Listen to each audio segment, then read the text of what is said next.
تو دیکھا سو رہی ہے. کچھ دیر کے بعد آہٹ ہوئی وہ پانی وغیرہ کی, تو سوچا ہاں ماں تہجد کے لیے اٹھی ہے, وضو بنائے گی. سمجھ میں آ رہی ہے نا؟ تو آپ جب اندر آنے لگے تو سوچا پتہ نہیں ماں پہچانے گی نہیں پہچانے گی, بال بکھرا ہوا ہے, کپڑے پھٹے ہوئے ہیں, سمجھ میں آ رہی ہے نا, سب چیز کا کہتے ہیں یہ ہے. تو جیسے ہی آپ کے آنے کی آہٹ ہوئی تو ماں نے کہا با یزید, دیکھا بھی نہیں, کہا با یزید.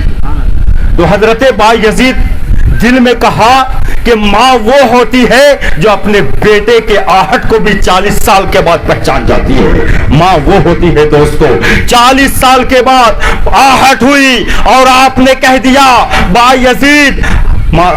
با یزید بستامی نے کہا ہاں ماں.